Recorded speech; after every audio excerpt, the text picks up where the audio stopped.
1886 ਦੇ ਵਿੱਚ ਜਿਹੜਾ ਅਮਰੀਕਾ ਦਾ ਇੱਕ ਸ਼ਹਿਰ ਹੈ ਸ਼ਿਕਾਗੋ, ਉੱਥੋਂ ਦੇ ਲੱਖਾਂ ਦੀ ਗਿਣਤੀ 'ਚ ਮਜ਼ਦੂਰਾਂ ਨੇ 8 ਘੰਟਿਆਂ ਦੀ ਦਿਹਾੜੀ ਲਾਗੂ ਕਰਾਉਣ ਲਈ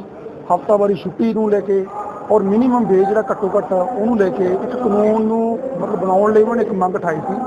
ਔਰ ਲੱਖਾਂ ਦੀ ਗਿਣਤੀ 'ਚ ਲੋਕ ਸੜਕਾਂ 'ਤੇ ਨਿਕਲੇ ਸੀ। ਸੜਕਾਂ 'ਤੇ ਨਿਕਲਣ ਤੋਂ ਬਾਅਦ ਉੱਥੋਂ ਦੀ ਹਕੂਮਤ ਨੂੰ ਇਹ ਗੱਲ ਬਰਦਾਸ਼ਤ ਨਹੀਂ ਆਈ ਤਾਂ ਉੱਥੋਂ ਦੀ ਹਕੂਮਤ ਨੇ ਉਹਨਾਂ ਨਿਹੱਥੇ ਕਿਰਤੀ ਲੋਕਾਂ ਦੇ ਉੱਪਰ ਗੋਲੀਆਂ ਚਲਾਈਆਂ, ਜਿਹਦੇ ਨਾਲ ਮਤਲਬ 7 ਮਜ਼ਦੂਰ ਆਗੂ ਸ਼ਹੀਦ ਹੋਏ ਔਰ ਹਜ਼ਾਰਾਂ ਦੀ ਗਿਣਤੀ 'ਚ ਲੋਕ ਉੱਥੇ ਫੱਟੜ ਹੋਏ। ਤਾਂ ਉਹਨਾਂ ਨੇ ਝੰਡੇ 'ਚ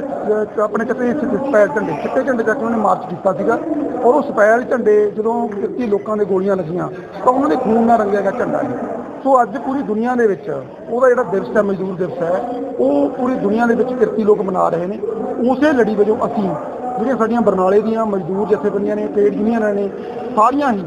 ਜਿਹੜੇ ਇਹ ਕਿਸਾਨੀ ਘੋਲ ਚੱਲ ਰਿਹਾ ਪਿਛਲੇ ਲੰਬੇ ਸਮੇਂ ਤੋਂ, ਇਸ ਘੋਲ ਦੇ ਵਿੱਚ ਜਦੋਂ ਵੀ ਕੋਈ ਮਤਲਬ ਸੱਦਾ ਦਿੱਤਾ ਜਾਂਦਾ ਜਥੇਬੰਦੀਆਂ ਵੱਲੋਂ ਉਦੋਂ ਅਸੀਂ ਭਰਵੀਂ ਸ਼ਮੂਲੀਅਤ ਕਰਦੇ ਹਾਂ। ਅੱਜ ਵੀ ਸਾਡੇ ਭੱਠਾ ਮਜ਼ਦੂਰ, ਨਰੇਗਾ ਮਜ਼ਦੂਰ, ਹੋਰ ਸਾਡੇ ਕਿਰਤੀ ਲੋਕ ਇਸ ਪ੍ਰੋਗਰਾਮ ਸ਼ਾਮਲ ਹੋਏ ਨੇ ਔਰ ਅਸੀਂ ਇਸ ਘੋਲ ਦੀ ਹਮਾਇਤ ਦੇ ਨਾਲ ਨਾਲ ਇਹ ਵੀ ਮੰਗ ਕਰਦੇ ਹਾਂ ਕਿ ਜਿਹੜੇ ਮਤਲਬ ਮਜ਼ਦੂਰਾਂ ਦੇ 44 ਕਾਨੂੰਨ ਸੀਗੇ ਜਿਨ੍ਹਾਂ ਨੂੰ ਮਤਲਬ ਕਿ 4 ਕੋੜਾਂ ਦੇ ਵਿੱਚ ਸੋਧ ਕਰਕੇ ਤਬਦੀਲ ਕਰ ਦਿੱਤਾ ਹੈ, ਅਸੀਂ ਚਾਹੁੰਦੇ ਹਾਂ ਵੀ ਮੋਦੀ ਸਰਕਾਰ ਉਹ ਸਾਰੇ ਕਾਨੂੰਨਾਂ ਨੂੰ ਤੁਰੰਤ ਬਹਾਲ ਕਰੇ ਕਿਉਂਕਿ ਮਜ਼ਦੂਰ ਵਰਗ ਆ ਜਿਹੜਾ ਉਹ ਕਿਸਾਨਾਂ ਨਾਲੋਂ ਵੀ ਵੱਧ ਦੁਖੀ ਹੈ। ਇਸ ਕਰਕੇ ਅੱਜ ਜਿਹੜੀ ਲੜਾਈ ਆ ਕਿਸਾਨਾਂ ਦੀ ਨਹੀਂ, ਮਜ਼ਦੂਰਾਂ ਦੀ ਨਹੀਂ, ਇਕੱਲਿਆਂ ਦੀ, ਅੱਜ ਇੱਕ ਜਮਾਤ ਦੀ ਲੜਾਈ ਹੈ। ਜਿਹੜੀ ਜਮਾਤ ਇੱਥੇ ਕਿਰਤ ਕਰ ਰਹੀ ਹੈ, ਉਹ ਚਾਹੇ ਮੁਲਾਜ਼ਮ ਹੋਣ, ਚਾਹੇ ਉਹ ਮਜ਼ਦੂਰ ਹੋਣ, ਚਾਹੇ ਕਿਸਾਨ ਹੋਣ, ਔਰ ਉਹ ਜਿਹੜੀ ਜਮਾਤ ਹੈ ਉਹ ਜਮਾਤ ਨੂੰ ਦੂਜੀ ਜਮਾਤ ਦੇ ਖਿਲਾਫ ਲੜਾਈ ਵਿੱਢਣ ਦੀ ਲੋੜ ਹੈ ਕਿਉਂਕਿ ਦੂਜੀ ਜਮਾਤ ਲੁਟੇਰੀ ਜਮਾਤ ਹੈ ਜਿਹਦੀ ਨੁਮਾਇੰਦਗੀ ਇੱਥੋਂ ਦੀ ਬੀਜੇਪੀ ਸਰਕਾਰ RSS ਕਰਦੀ ਹੈ।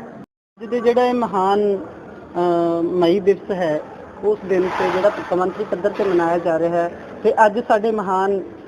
ਸਿੱਖ ਗੁਰੂ ਸ੍ਰੀ ਗੁਰੂ ਤੇਗ ਬਹਾਦਰ ਜੀ ਹੋਰਾਂ ਦਾ 400 ਸਾਲਾ ਜਨਮ ਦਿਨ ਵੀ ਹੈ। ਇਹਨੂੰ ਵੀ ਸਮਰਪਿਤ ਕਰਕੇ ਅਸੀਂ ਅੱਜ ਮਜ਼ਦੂਰਾਂ ਨੂੰ, ਔਰਤਾਂ ਨੂੰ ਇਸ ਘੋਲ 'ਚ ਸ਼ਾਮਲ ਕਰਕੇ ਇਹ ਦੱਸਣਾ ਚਾਹੁੰਦੇ ਹਾਂ, ਇਹ ਲਾਮਬੰਦੀ ਬਣਾਉਣਾ ਚਾਹੁੰਦੇ ਹਾਂ ਕਿ ਜਿਹੜਾ ਸਾਡੇ ਦੇਸ਼ ਦਾ ਸਮੁੱਚਾ ਜਿਹੜਾ ਲੋਕ ਵਿਰੋਧੀ ਪ੍ਰਬੰਧ ਹੈ ਜਾਂ ਮਜ਼ਦੂਰ ਵਿਰੋਧੀ, ਔਰਤ ਵਿਰੋਧੀ ਜਿਹੜੇ ਸਾਡੀਆਂ ਸਰਕਾਰਾਂ, ਸਾਡੇ ਦੇਸ਼ ਦੀਆਂ ਸਰਕਾਰਾਂ ਫੈਸਲੇ ਲੈ ਰਹੀਆਂ ਨੇ, ਉਹ ਚਾਹੇ ਕਿਰਤ ਕਾਨੂੰਨਾਂ 'ਚ ਸੋਧ ਦੇ ਨਾਂ 'ਤੇ ਫੈਸਲਾ ਲਿਆ ਹੋਵੇ, ਕੋਈ ਸੋਧ ਦੇ ਨਾਂ 'ਤੇ ਹੋਵੇ,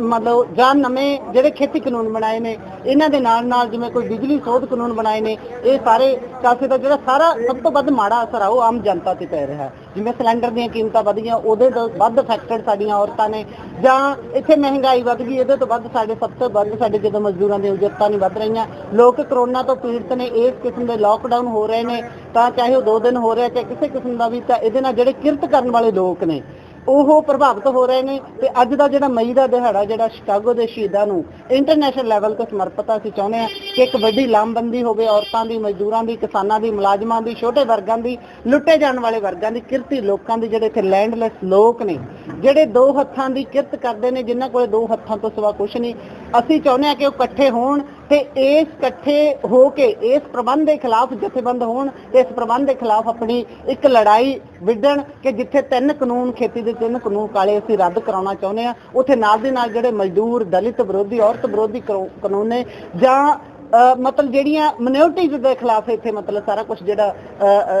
ਛੜਯੰਤਰ ਰਚਿਆ ਜਾ ਰਿਹਾ, ਚਾਹੇ ਉਹ ਮੁਸਲਮਾਨਾਂ ਤੇ ਹਮਲੇ ਦਾ ਸਵਾਲ ਹੋਵੇ, ਘੱਟ ਗਿਣਤੀਆਂ ਤੇ ਕਿਸੇ ਕਿਸਮ ਦਾ, ਇਸ ਕਿਸਮ ਦਾ ਕੋਈ ਹਮਲੇ ਦਾ ਸਵਾਲ ਹੋਵੇ, ਦਲਿਤ ਔਰਤਾਂ ਨਾਲ ਜਾਂ ਦਲਿਤ ਲੋਕਾਂ ਨਾਲ ਧੱਕੇ ਦਾ ਸਵਾਲ ਹੋਵੇ, ਉਹਦੇ ਖਿਲਾਫ ਲੋਕਾਂ ਨੂੰ ਲਾਮਬੰਦ ਕਰਨਾ ਹੋਏਗਾ। ਤਾਂ ਇਹੀ ਸਾਡਾ ਜਿੱਥੇ ਮਈ ਦੇ ਦਿਵਸ ਦੇ ਜਿਹੜੇ ਸ਼ਹੀਦ ਨੇ ਉਹਨਾਂ ਨੂੰ ਨਤਮਸਤਕ ਹੋਣ ਦਾ ਇਹੀ ਮਕਸਦ